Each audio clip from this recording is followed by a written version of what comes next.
The opportunity to sell solar is a gift. Warren Buffett called it the largest transfer of wealth in human history is the privatization of electricity. We get a slice of that pie, but you only get it by going out and doing the things. If everything that you do is meticulously oriented to get you to the next person that can buy your product, you're going to leave this a lot better than when you got into this industry.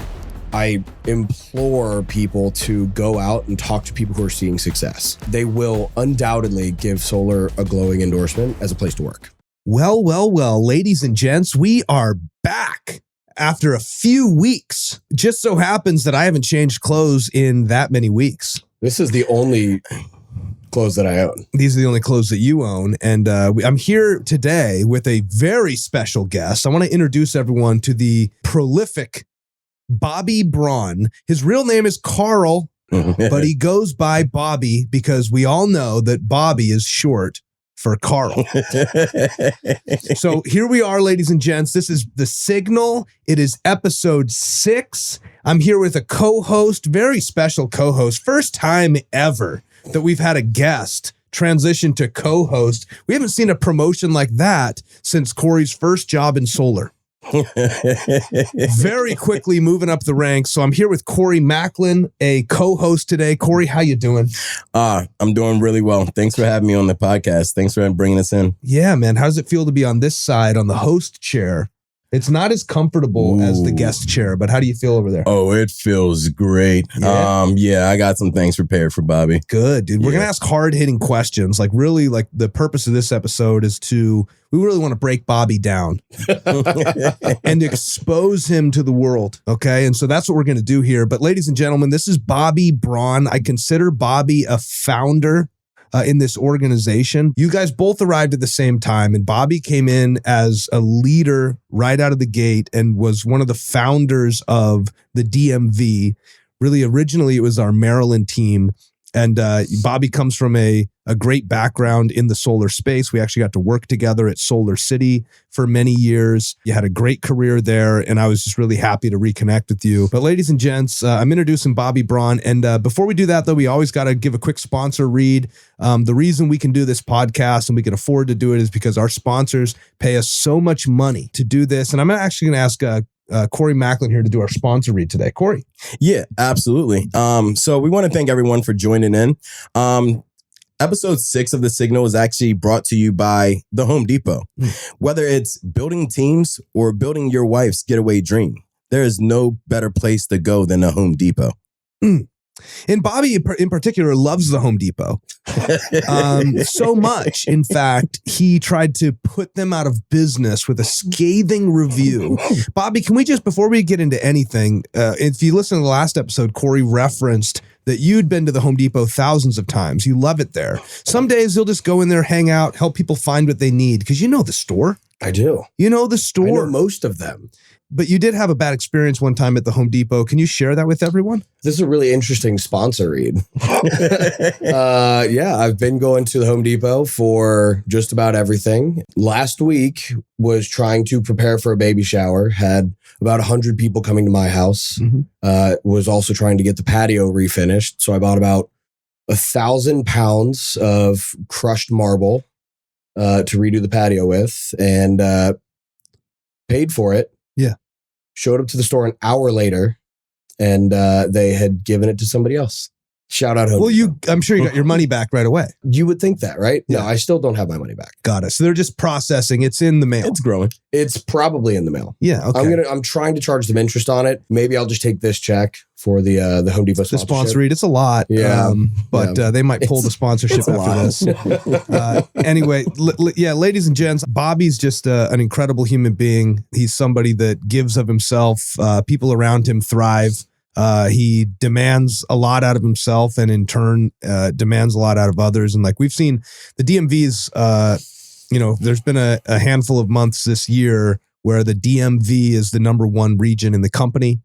And you are leading that. You have, I got to give a quick shout out to Derek Bentley, who leads the field marketing side of that business. You can't do it all yourself and you don't do it all yourself. You got great leaders around you, but you're going to get some credit today. Even if you don't deserve all of it, we're going to act like you do for the purposes of this podcast. I'm taking it and running with it. Love it, dude. Perfect. You got to. You Yeah. got to give it to you, Home Depot. And before we get to know you just a little bit, I wanted to ask Cory, and I really should have done this on the last episode. I kind of did it in reverse where I asked you a question about Cory, but let's just start first and foremost. Cory, who is Bobby Braun to you? Who has he been for you and in your life over the last 4 to 5 years? It's a little tough to sum up. Bobby is definitely a great, revered friend and business partner of mine. I couldn't have done this without him, nor would I have wanted to. What is it like working with him? Like, how does he lead? If you were to describe his leadership, do it for everybody listening in. A lot of charts, a lot of graphs. Okay, Bobby's a graph guy. Bobby's a graph guy. Nice. Bobby's smart as a whip. Bobby's smart as a whip. Many don't know he used to work for the Department of Defense as an accountant. I think before you Financial analyst. Yeah, in your teens. So Bobby is smart as a whip. He has a lot to offer. Watching him train and lead has been a key aspect into how I train and lead. And one thing I will say that when we have Bobby as a guest trainer in the Baltimore office, the guys absolutely eat it up. He's phenomenal. He's somebody that people want to follow.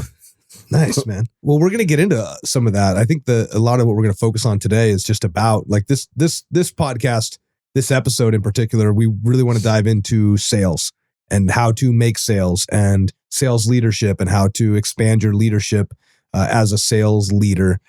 And then I do find it funny. Bobby is so smart. He was an accountant for the Department of Defense, which could explain why they cannot and have not passed an audit in years. Will not. So I don't know if that's a ringing endorsement of your ability to count beans. Depends on who you ask. But and maybe you were the guy that was supposed to confuse everyone. It's like, hey, fudge these numbers a little bit, make this quite obscure. Yeah. So shout out to the Department of Defense doing a great job defending. Not the best bean counters, but hey, I feel pretty safe most of the time. Guys, it's only a few $1 trillion. There you go. It's a drop in a bucket. Yeah, there you go. Just missing It really every year. is. It's okay. It's a few $1,000s per American. It's really not that much. No, dude, no. I don't want to make a mountain out of a molehill. All right. So anyway, this podcast is not political. It's apolitical. And, unless we want to really talk about politics, which is not my area of expertise, but I can make up some opinions rather quickly. Yeah. Anyway, Bobby Braun, my friend, I would like to get to know you just a little bit. Where did you come from? Give us just a brief background and description of who you are and where you came from. And please, I know that you were a DJ. Yeah. And still are, maybe not professionally, although you have been the DJ on our company All Hands call. So I guess we can say professionally. Absolutely. Bobby, where'd you come from? Who are you? How did you become the man that you are today? I've had a very varied past, right? I born and raised in Maryland, Southern Maryland to be precise. There was not a lot going on down there when I was growing up. You're a country boy? Country boy. So Maryland countryside. Yeah. Okay, cool. And, Maryland is generally thought of as, it's a very well-educated and high-earning place. My upbringing was not that. Definitely grew up in the sticks. Both my parents worked for the government, worked for the military. As many do in Maryland. Yeah, as many do. And that was the path that was worn out for me early on, right? Nobody where I grew up really focused on business, right? Here's what you do. You go to school, you get good grades, and then you come back and you work for the military base. It's just what people did. From early on, there wasn't a lot of business acumen. You don't even have to track the money that well. You can fail a multi-trillion dollar audit, and it's business as usual. Yeah. 5 years in a row. Yeah. So I started off, did pretty well in school. That wasn't my path, right? That was a hard pill for my parents to swallow. They thought that I would come back, I would get a job on the military base, which I did when I was young, right? I started at 18. I was a financial analyst for the Department of Defense. And pretty quickly, I found that I am good with numbers, but I hate it. So the same dimly lit office every day in my cubicle, Excel spreadsheets for 8 to 10 hours a day. And then you go home and you don't do much. And then you go back the next day. So, I did that for about 5 years, off and on, until I decided that wasn't for me, but I didn't know what was next. So I took a job with a home remodeling company as a marketer. And I was good with numbers. I wasn't great with people, So I wanted to still aren't. Sorry. No, that's fair. Softball. I wanted to get better at navigating and negotiating with other people, right? So I took the hardest sales job I could find, which at the time was I was signing people up for bathroom remodeling consultations out of a mall kiosk. Nice. Yeah. If you've ever heard of rejection therapy, 200 to 300 no's a day will get you pretty comfortable with no pretty quickly. Started there for next to no money. Worked my way up pretty quickly. Got a job as the marketing coordinator. Ended up trying to expand that office into the greater Central Maryland area where there's a lot of people and a lot of money. I became their events director. I was doing home remodeling shows, traveling around. Ran into somebody that I went to college with at one of those events. And she said, "Hey, Bobby, crazy to see you here. What are you doing?" And I said, "Bathtubs." She goes, "Why?" And I had no answer. Why not? Right. And I said, "What are you doing here?" And she was at a company called SolarCity. And she was telling me, the pitch to get me to go do that was not very hard, right? It was cool. It was still pretty new. This is almost a decade ago. So I dropped everything and went to go do solar at SolarCity. Thought I was going to come in as a closer. SolarCity and many other companies are pretty good at bringing you in and thinking you're going to do something. And then, well, actually, no, that's not it. So I started off as a marketer working in Home Depots. So I had a Home Depot booth pretty early on. And you were there anyway all the time. So I already knew the stores. Yeah, they've been building your life for a long time. Yes. So I started off as a Home Depot lead generator at SolarCity. And I think in my second month, I broke the record nationwide. Nice. Yeah. So 30, 35 contracts a month off the bat. And funny enough, wouldn't you know, every sales manager that I interviewed with came into the store over the next month and said, "I've got a job for you." Yeah. I didn't end up taking those jobs. I actually went to the direct side. Yeah. And went to go sell solar direct with SolarCity. You don't learn as much when you're in a machine that cranks out deals like that, right? Here's your pitch, here's your script, here's your pricing, submit the deal, and then it vanishes into the ether and we will get it done for you, right? Very surface level understanding of the business. Yeah, it's bumper bowling. Absolutely. Yeah. Bumper bowling is a great way to put it. So I did all right on that side. I would say I didn't know too much about solar, right? Here's your power purchase agreement. Here's the system that somebody else designed for you. Here's the contract, and I'm going to go give this to somebody else, and my job's done. And I think I was paid appropriately for the level of understanding that I had back in those days. I think we were getting $12 per panel that we sold. I thought I was living the dream. I didn't know much about the finances of the business. Fast forward about a year, things were going pretty well. Then the SolarCity announced that there was an acquisition happening. And, we had been talking about it for a while. Tesla came in to basically take over SolarCity, get into the details of how that got worked out. But pretty quickly, everybody knew that their jobs were on the line, right? I think one of the principles that they shifted away from is solar's great. Everybody loves it. It's an awesome product. We don't need salespeople. I didn't get cut in the first round of layoffs, but I kind of knew what was coming. So got laid off in the second round of Tesla layoffs. They offered to take me into a Tesla store and I could deliver cars. And that wasn't really my cup of tea. So I went back into finance and I was doing nonprofit financial work in DC, fixing books, helping people get their financial systems in order, things like that. Did that until COVID. Lost my job pretty quickly when COVID came around and did not have a backup plan. Didn't know what I was going to do. So I lost my job, immediately started delivering food with Uber on a bicycle because I didn't have a car. Did that for, I don't know, maybe 8 months or so and had little to no prospects. End of 2020, I get a call from somebody I used to work with at SolarCity. And he said, "Hey, what are you doing?" And I said, "Oh, laying in bed, depressed, don't have a lot going on." He was like, "No, I mean with your life, not right now." Like, no, yeah, that's pretty much it. No, I answered the question you asked.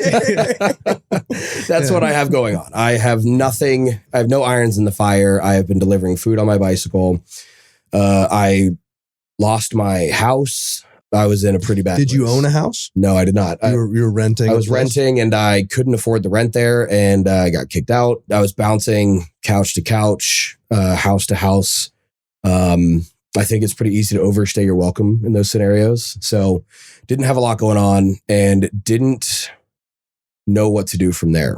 Had kind of sworn off solar because of Tesla left a bad taste in my mouth. So I was reluctant to even hear more about this, but sat down with you and with Cory, who I didn't know before this, and was like, okay, we have a framework here. I like the framework. I like how things are set up. I like one thing that I really remember sitting down in our first meeting was going over the manifesto, the Boundless Manifesto. Yeah. And it felt a little bit different. It was like, hey, all of the things that I didn't like about solar are different, right? At this company. And it felt like there was a big possibility. I really liked the framework, the engine that was in there. So we ended up starting at Boundless in the beginning of 2021. It's been a journey. Yeah. A lot of iterations, a lot of different changes and structures, both personally and professionally and in the organization. But yeah, that's how I got here. Well, so if anybody's listened to the episode that just came out with Cory and then is now listening to this one, we don't actively recruit out of homeless shelters.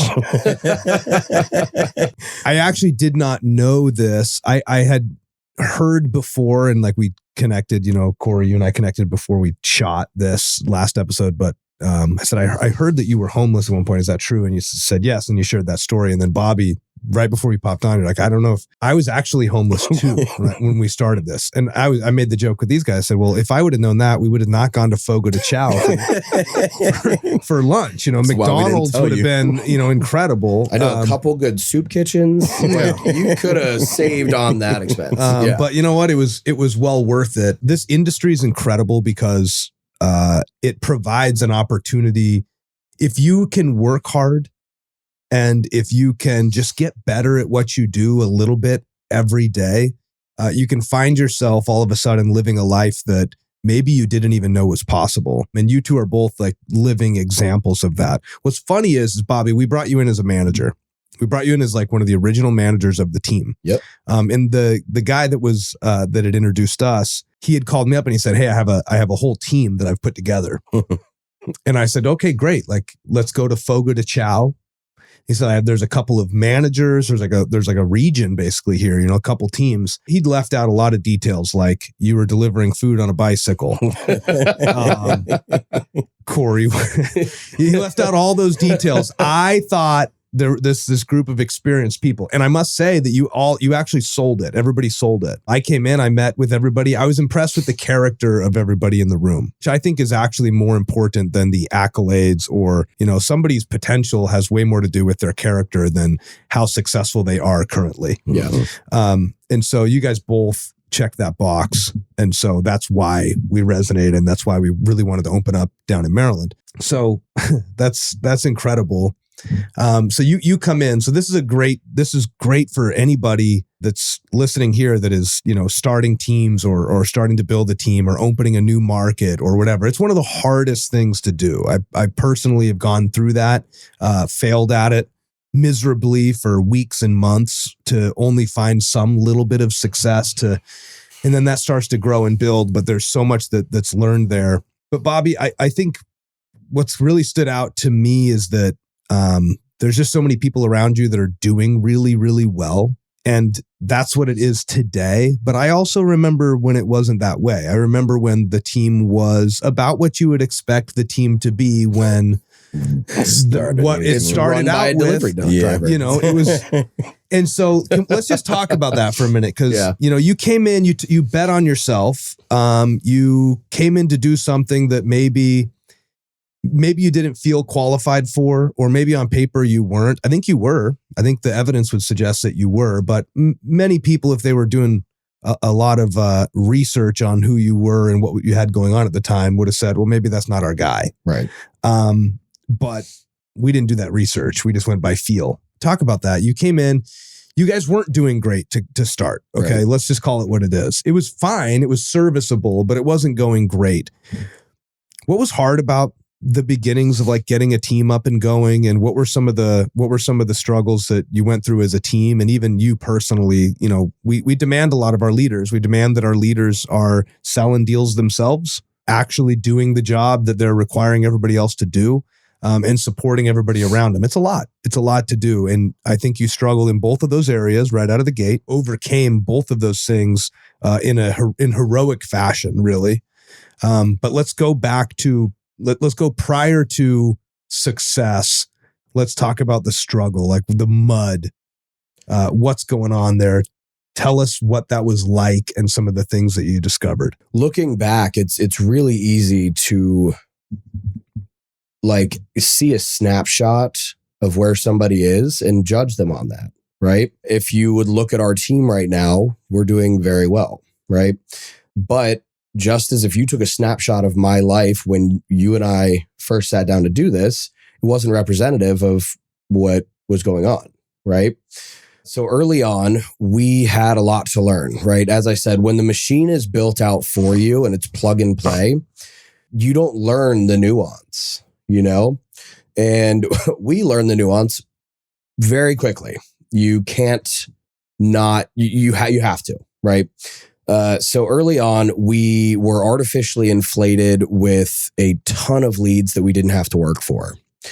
And it was easy to get 30 leads a day for 6 reps and not care about the leads and not care about how profitable the deals are, not care about how they get to the roof, because you're just so busy running leads, right?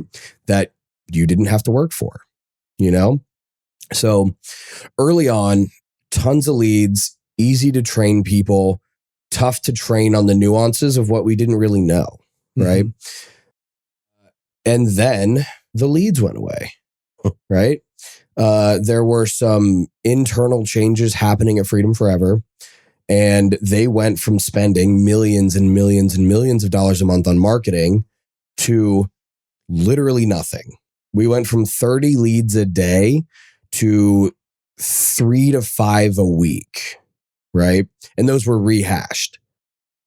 So pretty quickly, we were standing face to face with, who are you really? And we were really a 5 deal a month team. As soon as, artificial. When the tide goes out, you see who's not wearing any swim trunks. Yeah. And we were all stark naked. It turns out it was a nudist colony out for a swim. So then comes, it's not me. It's everybody else. It's the leads. It's freedom. It's boundless. I'm not being taken care of in a way that I can succeed. Yeah. And it is infinitely more difficult to look at that and say, well, maybe it's me, right? But being surrounded by people who were being fed and are now not being fed, you have a bit of an uprising on your hands, right? And Cory and I sat down many, many times, ramming our heads against the wall, saying, how do we rebuild this in a way that we don't have to, we can just get the leads back and we don't have to work for them again. After a while, you realize that there is no magic bullet. There is just what you have to do. And usually what you have to do, the most impactful things are the things that you're going to fight tooth and nail to not do. So then comes, okay, are leads coming back? Well, let's sit around and wait for a little while. I don't want to build a marketing team if I don't have to, right? And then most of your reps end up finding other things to do because the leaders are sitting around waiting for things to be fixed by somebody else. And then you have to really start to reckon, and do you want to fix it? Are you going to fix it? Or are you going to wait for somebody else to fix it?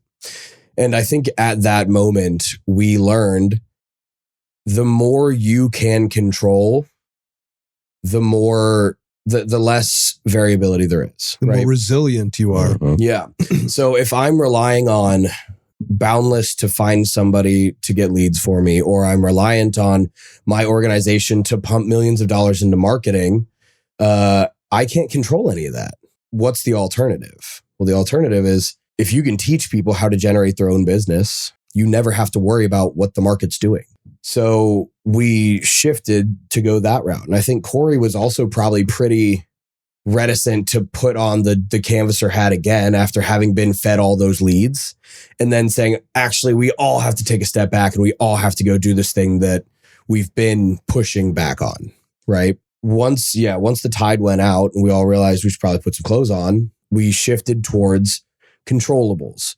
I don't care what the market's doing. I don't care how much money is being spent on leads. I just need a way to teach people to have business, whether or not it's being given to them. I think one of the most impactful moments in somebody's life is when they realize the distinction. So there's a lot of people that are having success or having the appearance of success that all of a sudden start to puff their chest out and pretend that they are the cause of it, when in reality, they are riding a wave that is caused by somebody or something else. Yep.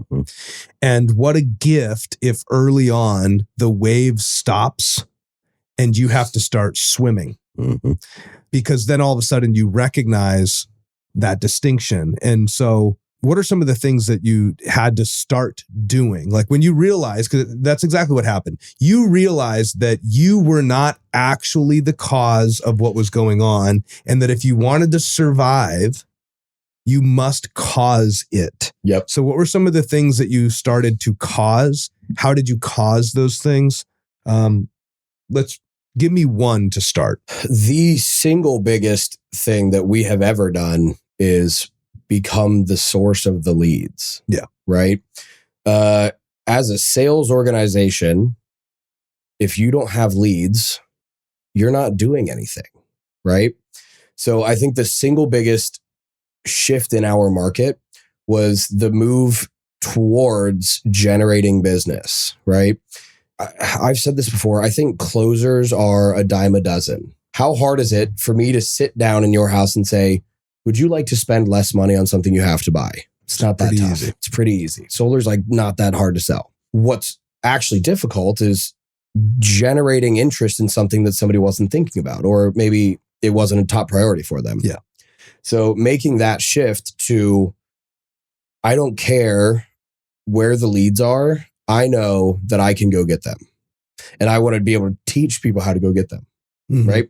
I think Cory was instrumental in that because I was working at a Home Depot getting leads, or I was, I didn't have a lot of door-to-door experience, and Cory had found success very quickly.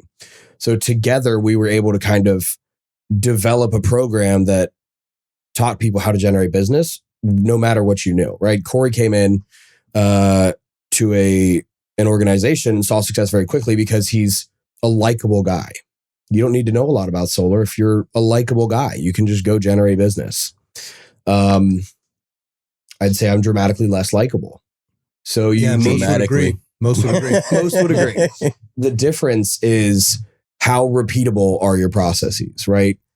Not everybody can be a Cory Macklin because he can knock on somebody's door and they'll feed him dinner. Mm-hmm. I will knock on their door and get the cops called on me, right? So how repeatable are your processes, and what's the groundwork and the frameworks that you will create that other people, whether they're a Cory or a Bobby, can come in and see the same success? I think that was the biggest change that we made, was creating frameworks for people to have business when it's not being given to them. You're somebody that does events. Can you talk about events for a minute? Like, I think events are a really great way to get business. It's a little change of pace from like going out and knocking doors in a neighborhood. Yep.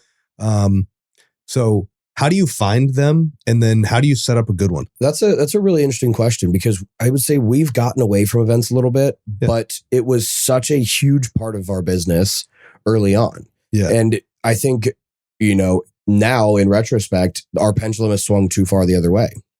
I think events are great for multiple reasons. One, if you're going to the right events, you will encounter people who own homes and are in a buying atmosphere, right?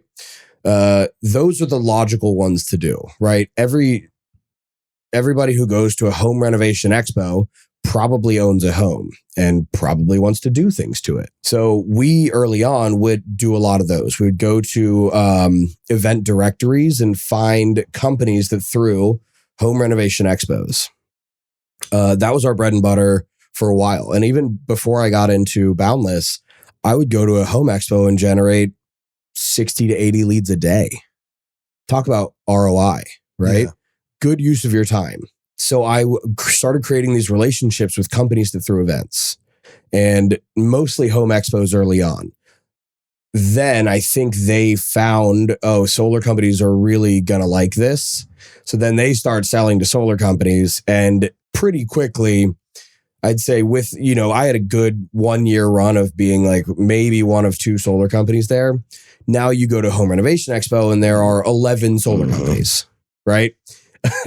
And if you don't have a prime booth spot, you're the seventh pitch they've gotten in 20 minutes. So then we shifted towards, how else can we connect with people? And it's actually not that hard, because people like community events, So we made a shift towards, initially it was like county fairs and food events and things like that. Flea markets, farmers markets, just ways to connect with the community, right? And it's so funny because if you do it long enough, you'll see somebody who comes up to your booth and it's like, I don't know if you recognize me, but I knocked on your door like 3 months ago and you told me to shove it. And now you're coming up to me and say, "Oh, solar, that's really cool. I'd love to learn more." And it's a good change of pace if you do it consistently. Like if I wanted to do that, let's say I was looking to do an event. Like I got a little booth, I got a banner. I can just go to Google. Like I'm going to go to Google right now. I'm just going to search like flea market. Can I search for a flea market? You certainly could. You could search for flea markets. Farmers markets are great. Yeah. Here we go. Yeah, there's a bunch of them coming up all over the place. Food festivals. Yeah, and then so you just get in touch with, kind of find out who's running it, and you give them a call, or yeah, every single one of those events, you will have some sort of event director who's responsible for making sure they bring in money, right? And the only way that those places make money, they don't charge entry tickets, so they make their money on vendors. Yeah. So as a vendor, you have a good bit of leverage. If I know you charge $50 a booth to sit over there, I would really love to sit over there. Can I give you $100? Yeah. And positioning is really key. What does good positioning look like? I think it depends on the event. Okay. Describe like a good atmosphere. A good atmosphere is you are one of the only people providing your product in that small area, right? You never want to be at an event where it's like solar company, solar company, solar company, you, solar company, solar company. The right? Solar Company Expo. Yeah. Funny enough, those happen all the time. And guess who doesn't go to those? Homeowners. People who want to buy solar. Mm-hmm. Yeah. A good location is close to where people come in. So close to the entry point. Corner booths are good because it gives you a little bit of extra space to work with. There are pretty strict rules of engagement at these events, and you can start to skirt those a little bit if you have better placement. You're not supposed to encroach on other people's territory. But Right. if you have a corner, you get more space. Yeah, makes sense. Yeah. And then you want to be towards the front. You also want to be able to give people who come in something that they'll remember you with. Leave behind. If you're close to the front, you can give somebody a bag and they can carry all the other things that they're given. Mm-hmm. Right. And then they're walking around with your billboard now. Yeah. You know? I think booth placement's important, thoughtful engagement's important, and creating those relationships with the people who are going to want you back later. Describe thoughtful engagement. Let's take two different companies, right? Company A has not taught their reps thoughtful engagement. So there are two guys sitting behind a table on their phones, waiting for people to come up to them and ask them if they will please sell them solar. You see it, and it's not just solar companies, it's most companies. Their event reps are sitting back waiting for people to come up to them. Hey, people are buying these tickets to come to these events to buy my product. So they're going to come to me. Not really. It's more like they're not buying tickets. They got a flyer in the mail that said, do you want to come to this free thing? Mm-hmm. So they're just showing up, right? Company B it's kind of like outreach in a confined space. So somebody's walking by. Hey, how you doing? My name's Bobby. What brings you in? What are you looking for? Like, we're looking into buying a deck. Okay, cool. Did you know that solar can actually help you pay for some of these other projects that you have? Oh, what do you mean? Well, it depends. You have to meet these certain qualifications. Actually, I have a computer right here that can show me whether or not you can get solar. What's your address? And I just turn around. I'm ready to go. Mm-hmm. That's thoughtful engagement. I've also heard people like doing little games and stuff, like spin this wheel for this, or like make sure you have candy. Like, is there stuff? Should there be gimmicks? Do you believe in gimmicks? Do you think it has more to do with just being out and making connections? I believe that gimmicks exist. I don't believe that they're a good way to engage with people because they're not going to remember you or your product. They're going to remember your gimmick. Mm. And it's not going to be like, oh, I want solar. That guy that I spun the wheel with is definitely the person I should buy it from. If you're smart and meticulous with your time and you're doing kind of like outreach in your confined space and bringing people in and just that quick one-liner to get them engaged is so much more effective than wasting time spinning a wheel to give somebody a prize and they can't even buy your product. So you're saying that maybe those gimmicks are bringing you a higher volume of people, but that's not even the volume of people you want? Not really. I would say the gimmicks, how many people can you talk to if I'm pitching somebody a product while spinning a wheel and trying to give them something? Mm-hmm. Versus how many people can I talk to if I am saying, hey, you, let's see if you can get solar. Yeah. I'm talking to a lot more people than you are.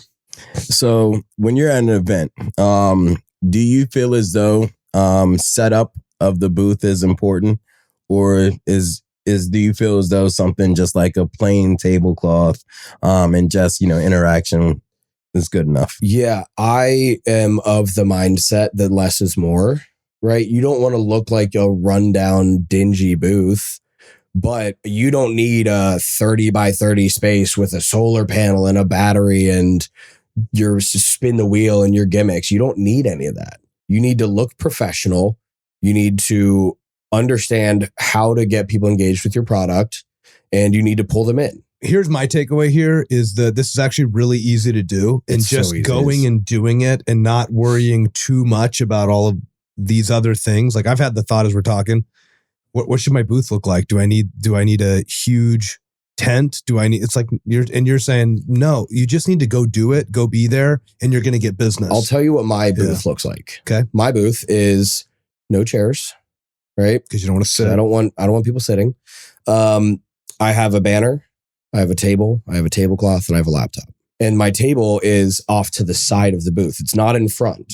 People can walk into my booth and see if they qualify for my product. Yeah. And that's it. So you could be lined up next to a bunch of tables that are blocking people from getting in, and they're sitting there as if somebody's going to walk up to get in queue and come meet with them. Yeah. Yep. And you're like, nah, open door, bring them in. Less is more. I want to go back to the distinction of like what I'm the cause of. I think great leaders recognize, as soon as they recognize it, like I am responsible for creating something. What are some other things? Like you had to reinvent yourself really quickly. It's like, what a gift really it was. I remember going through this as a business, right? Like we as a business, what you went through as a team, as a region, we went through as a business as a whole. And it was such a gift. It sucked.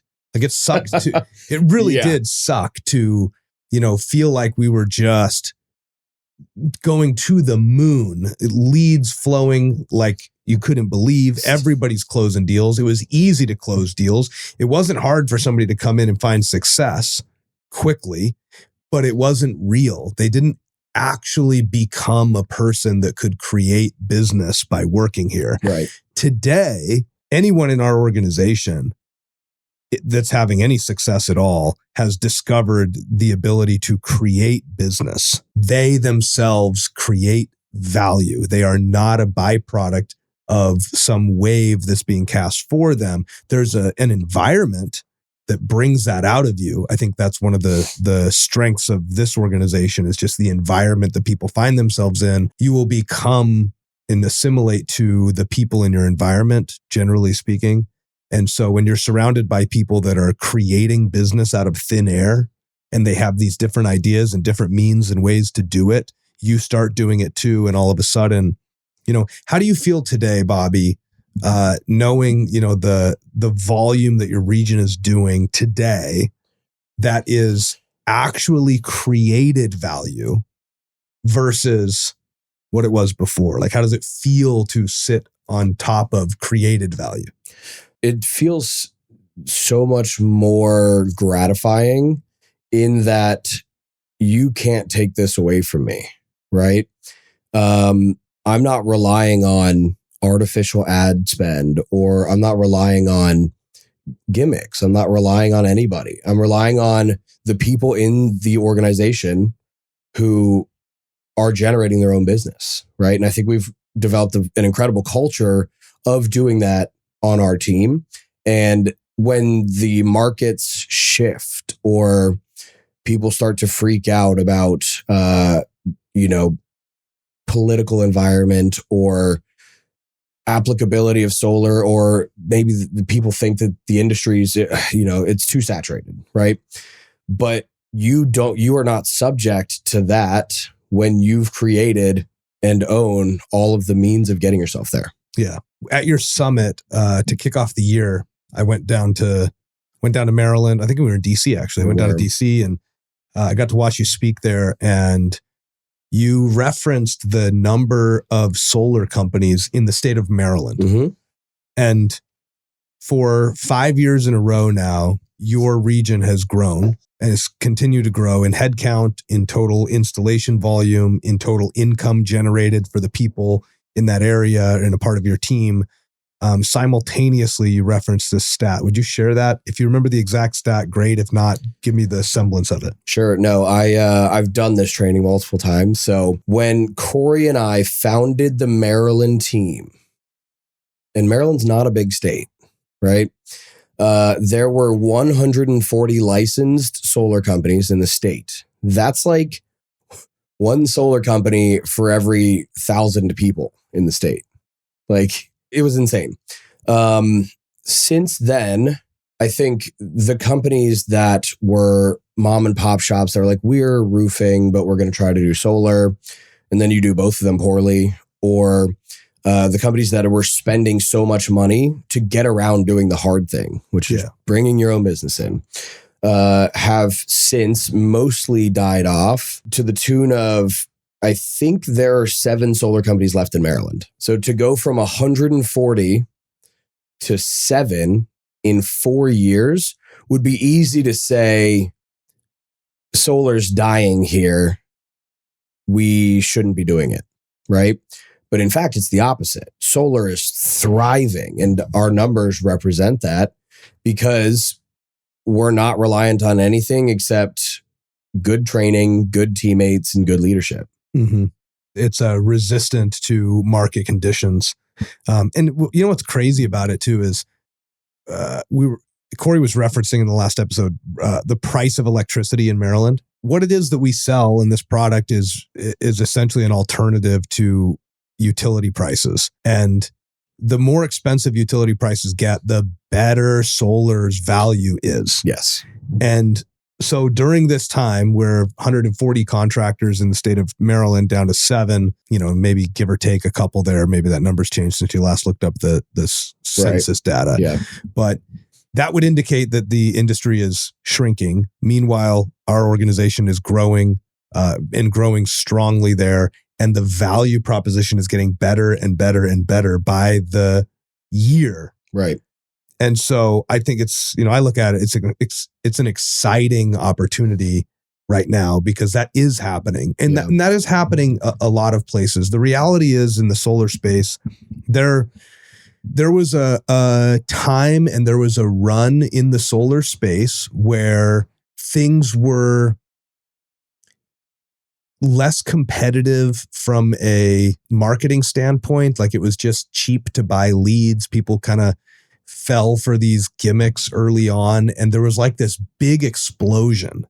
And there was a lot of people that had, frankly, no business actually running a business in the solar space and not really knowing what they're doing or how they're doing it, that were doing pretty well. Yeah. And then the tide goes out. And what's left is those who have known what they're doing the whole time, that run their business with integrity and that create actual value. Creators of value always will have a place in any market. Yeah. Well, the tide went out on us the first time because we were culprits there, right? We were following the same trend as everybody else. The tide went out. We got caught. We put our pants on. We got back in the water. When the tide went out the second time, we had we were ready to go. You were wearing way too many clothes for us to be swimming. Again, what a gift. It is a gift. It's a gift. It's a great lesson. Can we talk about for any sales person, anybody that's either generating appointments or closing deals, Bobby, let me put you on the spot here. How do the great salespeople in solar do their job? Like what are the things that you see the great ones doing that are just working and they're like timeless? Like there's no gimmicks there. It's real value. Yeah, I think solar is a little bit different than most of the products that you can sell, right? I think that you can get caught out if you don't know, sales, but you don't know solar, right? Conversely, you can't just know solar and not understand people but sell solar, right? That's why usually if you hire somebody who was in operations and then they come to sales, they do poorly because they think it's about solar, but it's actually about people and it's about people's experiences. I said it earlier, I'll say it again. It's not hard to convince somebody to spend less on something that they have to buy, but you have to know which levers to pull in order to get them to realize that that's what they're doing. I can't tell you, hey, you're dumb if you don't want to save money on electricity, although I want to. Yeah. I've got to understand what makes people tick. And generally speaking, knowing your audience is the most important part. I think there are weird things that happen, not in solar, but in the country that people don't necessarily know about. And the more that you can bring those things to light, the easier your job gets. I think a perfect example is there is a mass private equity run right now to buy up utility companies. Mhm. And that should set off alarm bells for people, right? I think private equity gets its reputation as the boogeyman because what do you know that they do? Well, they buy organizations, they squeeze them for everything they're worth, and then they leave them dead on the side of the road. I don't think it's a coincidence that in Maryland, our utilities were purchased by investors and the price of electricity has tripled in the last 10 years. So being able to use things like that through the lens of the consumer makes your job a lot easier and a lot more repeatable. So understanding people, understanding what they care about, not what you care about, will help you break down those barriers to accessing easier business. Yeah, I'm kind of hearing you talk about a story. Selling is storytelling. I've heard that said many, many times. I think it's pretty true for the most part. And what you're saying is there's a story to tell about what it is that we're doing and why this matters. There's a story to tell about, aligning yourself with a customer towards a common, we can call it an enemy, I guess, for the sake of, like just this storytelling moment here, but Sure. a shared enemy, the enemy of my enemy is my friend, Right. type thing. Like, so if you as a salesperson are viewed as somebody's enemy, but you share a common enemy, which is the boogeyman of, private equity or big money interests buying up utility companies to, cut costs as much as they can and increase profits as much as they can. And we're seeing and living in the experience of rates going up constantly. And I think there's a lot of other factors to that too that allow for this story to be so powerful. But everybody's living it. Everybody's experiencing it. Here we are living in a world where the cost of electricity is going up. It keeps going up. The cost of electricity has doubled in so many markets across the United States in the last 10 years. It's absolutely ridiculous. It's never happened like this before. Right. And I think there's a lot of factors, but what you're saying is I tell a story to people. I teach people to tell a story to people that aligns them with the people that are buying the product that we sell. And if you can't share that story effectively, the nuts and bolts of how much you know about solar panels doesn't get the job done. Yeah. I think to that point, if you're not in sales to put on a show, right? No show, no dough. Yeah. Shout out Steve Russell. Shout out Steve Russell. Theater. There's it's a story that you need to condense because there's way too much information in the story. So how does it affect the person you're sitting across from? Well, I've got to give them the setting, right? What's going on? I've got to introduce the villain, right? Because if you watch a superhero movie, right? What good is Superman if he's not fighting the bad guy, right? Mm-hmm. He's just some asshole in a cape. Sorry, I didn't curse, but no, we encourage it here at the Signal. Okay, perfect. Dang, I went through a whole hour We're trying to recruit homeless people. They love swearing. And then you resolve the story, right? If I come in and I say, solar's great because it saves you money on electricity, sign here. Nobody cares. You're not bought in. You don't know why that matters, and it doesn't resonate. What resonates is, I'm not going to tell you rates are rising. I'm going to show you, hey, private equity bought your utility company and your rates have doubled in the last 4 years. What do you think is going to happen? And they're going to say, oh, I've never been asked this before. Let me actually think about it. And logically, I'm going to come to the conclusion that it's probably going to get worse before it gets better. So enter the hero, right? Well, if this matters to you, then, and there's only one way to fix it. And that is to control your own energy source. And that's the product that we're offering, right? It's not about the panels and it's not about the inverters and it's not about your sales gimmicks and it's not about any of that. It's about how does this affect you and how do you feel about it? Mm-hmm. Transfer of emotion. What do you have to say about utilizing questions in a sales process and like having the other party speak to the problems here? Like I noticed what you did there was you asked the question. You get laid a little groundwork, which was, here's what's happened in this particular case. A private equity firm came in and bought your utility company. In 4 years now, the rates have doubled. What do you think is going to happen in the future? what's the importance of that? Talk to everybody here about asking questions. And like, can you ask too many questions? And like, what are good ones and what are bad ones? I think you need to know what the end goal is, and you've got to know how to get them there, right? I can't pull you there, but I can guide you there. And whoever's asking the questions is controlling the conversation, so much so that I can get you to sell my product to yourself if I ask the right questions, right? So I'll give you the information you need, and then I'm going to have you process it in a way that's beneficial to me. If I tell you, hey, energy rates are going up, private equity bought your utility company, rates are going to get worse, buy solar. You're not as invested as you would be if I said, here's what's happening. What do you think's going to happen? Because I'm not telling you, you're telling you. Do you have more of these up your sleeve? I do have a couple of my sleeve, yeah. Let's run those. Okay. If you don't mind. Yeah. So the first one was little background. Here's what's going on with the utility. The rates have gone up this fast and this much in this amount of time. What do you think is going to happen? That's a great question. Any salesperson listening, come up with your own backstory there before you ask that question that's relevant, to the utility you're working in.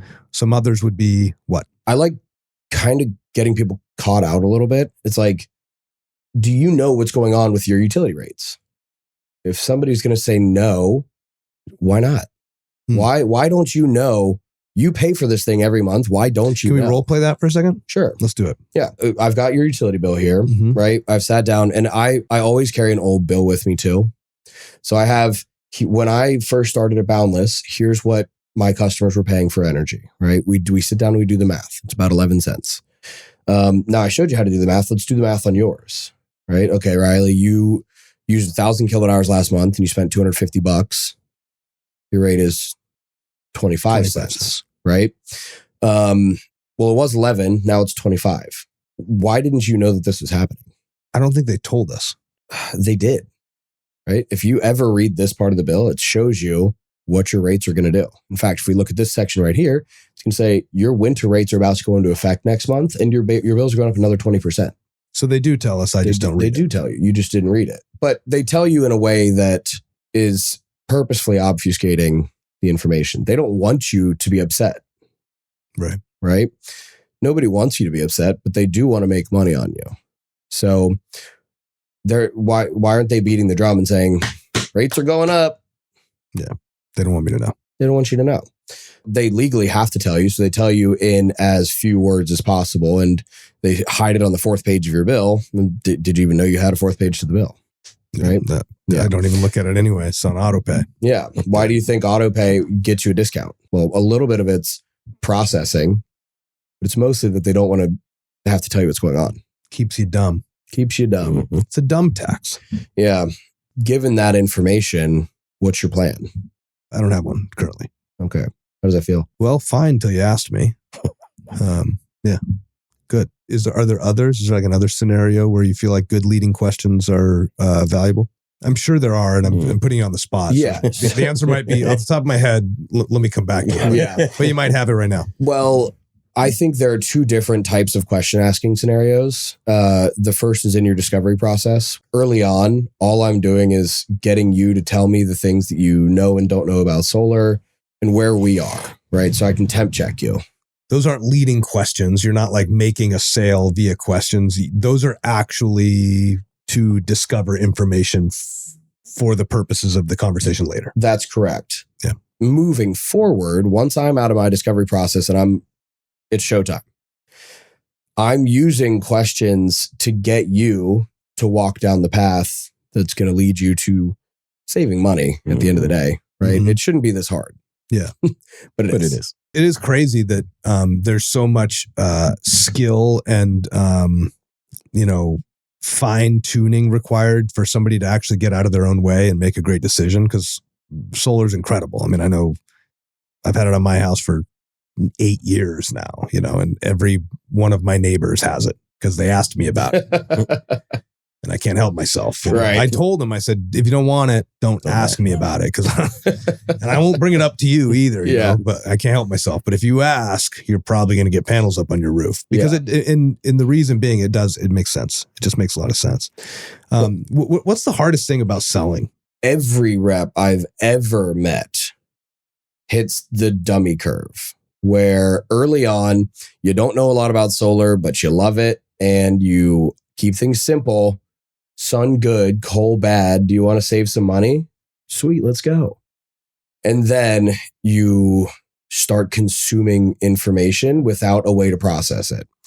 You start worrying about inverter capacity and panel wattages and things that do not matter to a customer. They might think it does. If I ask you, do you want good panels or bad panels? You're going to say, I want the good panels, right? But is a good panel versus a bad panel a 20.9% efficiency versus a 21% efficiency? You know, these little nuances don't matter.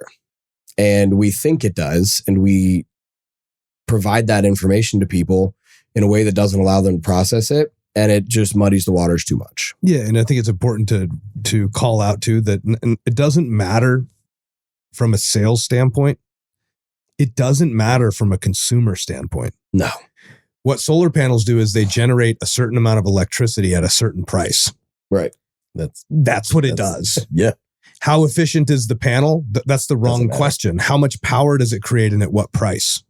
Those are the only two questions that really matter. Now, Yes. You might care what something looks like and you might say, well, I like black on black panels versus a blue panel. Okay, that's fine. That's a preference thing, but Right. You're correct. The dummy curve is important. It's meaningful. A lot of people go through it. They start to learn a little bit. Then they start sharing more information than is actually helpful. Confused minds don't buy. Yep. And a lot of times customers will do the same thing. So I'll tell you, you walk into a house and the guy goes, I'm going to start this conversation by letting you know I'm an engineer. I've done my research. Here's what I want. Mm-hmm. I'm going to tell you no, right? That's not what matters, right? You might think it is. I'm not doing this unless I have the best panels and these specific inverters, and I have to get this. That's not how it works, right? I'm going to come in and say, why does that matter to you? Oh, well, the efficiency. Well, do you know about anything about the efficiency of other panels? Well, I think I do, but you've got to guide them down the path of why does that matter to you? What should matter is you're going to get in your own way if you think that the stuff that isn't important is important. Mm-hmm. And I've got to tear all that back, bring you back down to square one, say, why do you want solar? Do you want it because of the panels or do you want it to save some money? If getting exactly what you just spec'd out meant paying for more expensive power than you actually need to, is that more important than this? Right. I don't think so. Again, it's framing. Yeah. What matters more than how much it costs, how much it's going to provide you, and is it warranted? That's what actually matters. That's it. Those three things matter. Yes. They do.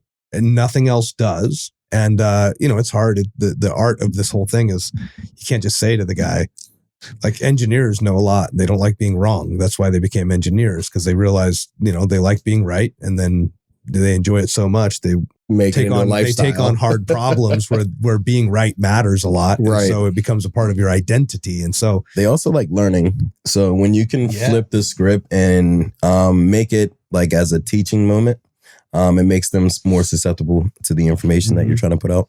Yeah, they don't like being sold something from somebody that doesn't know what they're talking about. So I think that's, an important distinction. Like, yeah, they do like learning, not from a dummy. No.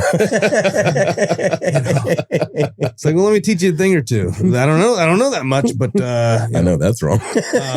Yeah, don't be wrong. Don't try and teach them something and then be wrong and then get corrected. Right. You've seen like Bobby's trained on a bunch of things. Like, what are some of Bobby's greatest hits? So Bobby's always a graph guy. I've probably seen Bobby do like the same graph a million times. Yeah. What graph is this? So the rising to the right. The rising cost of utility. So for the last 15 years, the cost of electricity has gone like this. But somewhere over the last 4 years, it has gone from like this to like this. Now, homeowners are seeing that. And when you show them that and you're asking, hey, what do you think the next 4 years is going to hold? So it's kind of like those leading questions that he was talking about. Bobby, so he has a really, really good training process and outline. Has a very good itinerary. So like when you go in, you know what's going to go on, you know what to expect, and you know that you're going to leave there better than you were before. So let me pause there for a second. Bobby, the itinerary, I've heard it called an intent statement. What is that? Tell us what it is, and then tell us what you do. In team meetings, in trainings, in sales pitches, in most things in life, you want to know what to expect. So I'm going to tell you right up front what to expect. If I'm running a team meeting, it's here's what we're going to cover today, and here's what I want you to take away from it. Let's make sure we get there together. If I'm with a customer, I'm going to tell you exactly what to expect, because even if you've gone through multiple solar pitches before, if you don't have solar, then they did their job wrong. Right? Yeah. So I'm going to tell you what to expect from me. And it may be the same, it may be different from what you've gone through before. But I'm going to tell you, I'll give you my script, right? So I'm going to sit down and say, Riley, thanks so much for having me out here, man. What I'm here to do is explain how solar works from top to bottom for you. I'm going to custom design a system for your family and answer any questions you have. By the end of this, we're going to know whether or not solar makes sense. If it does, great. I'm going to walk you through the application process. We can get the ball rolling. If it doesn't make sense, that's totally fine. At least we tried. Does that sound fair? Yeah. Cool. Now, I've done a couple different things. One, you know exactly what to expect instead of like, have you ever had somebody come into your house, like work on something and you don't know what they're really going to do and you get a little off kilter, a little nervous? Yeah, I've had a sales pitch before where it went on for a really long time and I didn't even know it was a sales pitch until it became one. Right. Yep. So, or you have the HVAC guy out and all of a sudden you thought you were getting a repair and now he's like, oh, and here's $7,000 of additional work that that happened to me today. Did it really? Yeah. My anode in the water heater is, corroded. And so I need a new one. And my wife calls me and says, they recommend this and this and this. And I'm like, well, send it over. Let me read it. And $7,000 for a new this, that, or the other, or a couple $100 to fix the anode. I'm like, let's just fix the anode. Yeah, exactly. And your wife was probably caught a little off guard by that. For sure. Right. So Thank God I wasn't there, dude, because I love to buy from salespeople, dude. I'd be getting a new water heater as we speak. So I am so easy to sell to. It's hilarious. But it's because you have a real job now, Bobby. Yeah, it's true. I bet you were a tougher sell when you were riding. Money. Every pedal was worth 9 cents. A little more price conscious. Yeah.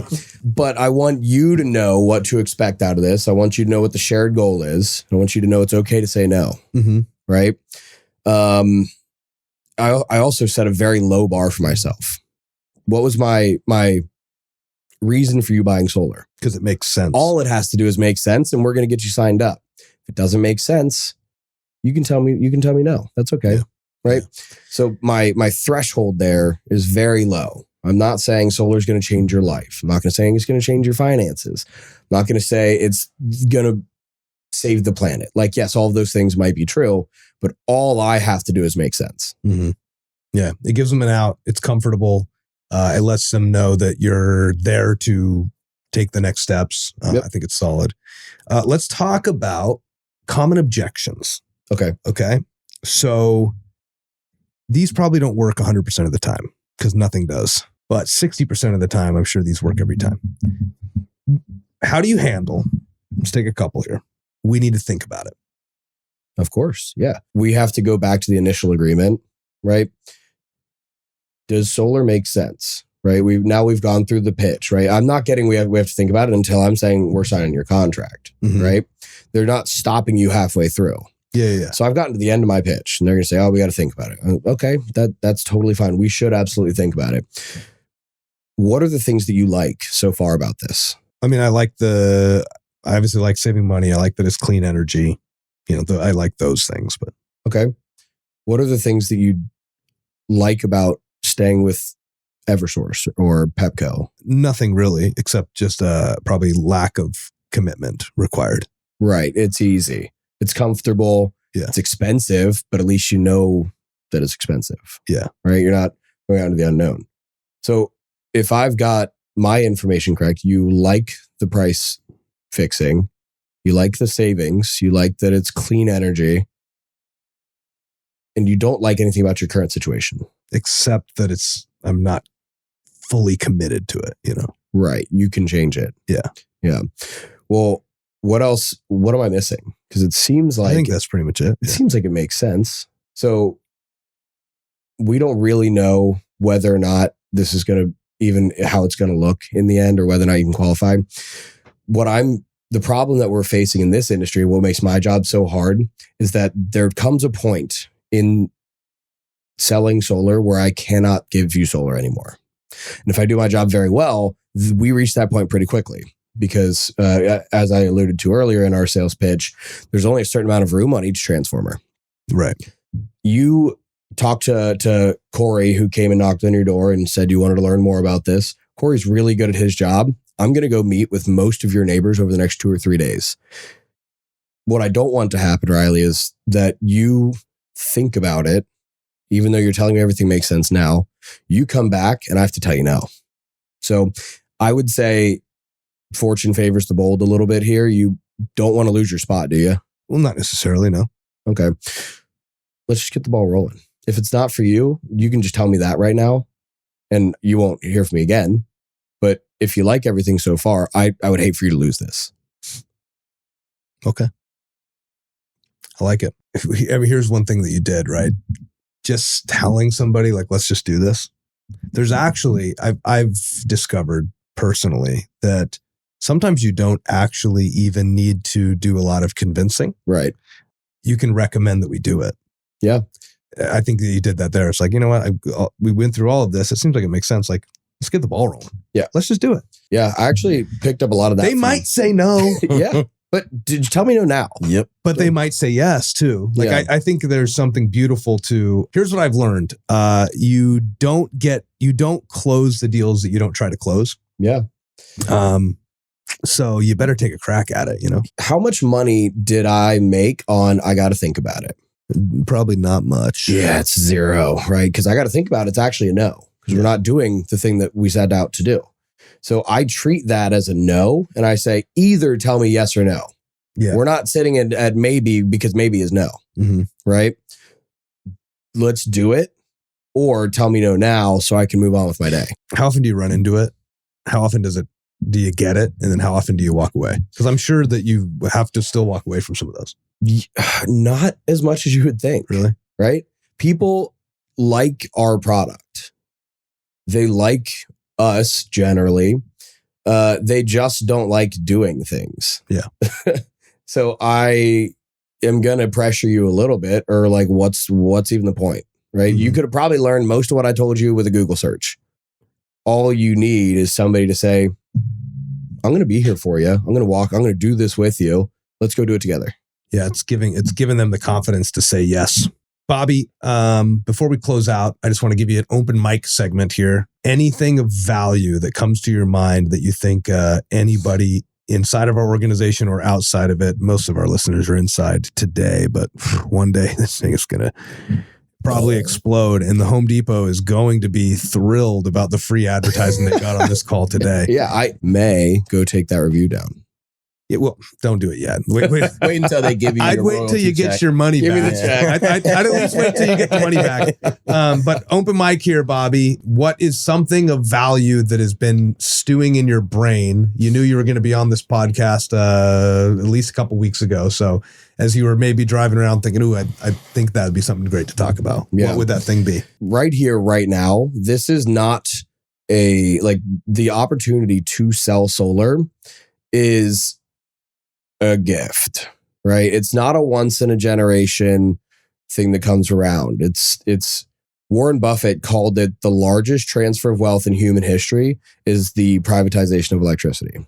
We get a slice of that pie, but you only get it by going out and doing the things, right? if everything that you do is meticulously oriented to get you to the next person that can buy your product, you're going to leave this a lot better than when you got into this industry, right? I think we get paid really well for the work that we do. Again, all I'm doing is trying to convince you to spend a little bit less money on electricity. We get paid really well. So if you are 1 foot in, 1 foot out, or if you aren't fully sure, I implore people to go out and talk to people who are seeing success, because I can guarantee you, if you're talking to somebody who's doing 6, 8, 10 installs a month as a sales rep, solar will undoubtedly give solar a glowing endorsement as a place to work. Mm-hmm. Don't wait. There is so much money for you to make right now doing this. I don't have a single other skill set in my life that will make me this much money. And as soon as the tide shifts and maybe there's other ways for people to get solar, or the investment that we're getting right now runs out or whatever, I'm probably not going to make as much money ever again as I am right now. And that permeates pretty much everything I do. So let it become your lifestyle, right? Let it become the vehicle that it is, and recognize that we have this unbelievable opportunity for someone like Cory to come in as a sales rep and now be running one of the largest sales teams in the nation with incredible benefits. Like we are really lucky to do what we do. If you're thinking about getting into solar, if you're in solar and you're 1 foot in, 1 foot out, or you're having trouble getting up and running, understand that the value of your time is probably better here than anywhere else. Treat it like that. I've heard it called opportunity arrogance before, where you think that you're always going to be great and always going to be thriving because you are currently, and it'll still be here tomorrow, or I don't got to give it everything that I got right now because I got time. And I hope everybody has an abundance of time to keep doing what we're doing. And I believe that there is a lot of time on the clock. But at the same time, there is no such thing as everything is finite, right? Mm-hmm. Life is finite. Time is finite. Opportunities are finite. And here we are in the midst of an incredible one. And I'm just really grateful for you and your leadership, Bobby. I'm grateful for you, Cory, and your leadership. I appreciate y'all being here on the podcast with us. Once again, ladies and gentlemen, this was Bobby Braun, the regional of the DMV, Cory Macklin, our DM of Baltimore, aka Ballinmore, as we call it around these parts. And you can tell by the gold dripping off of my boy Cory. You can't wear that watch sleeping in the woods, I'll tell you that much. Can't charge it. I'm about to say. So anyway, to all our listeners, thanks for being here with us, hanging out with us. Thank you guys for your time. I appreciate you. And this has been episode 6 of The Signal, and we will see you next time. Thank you. Thank you. Let's go.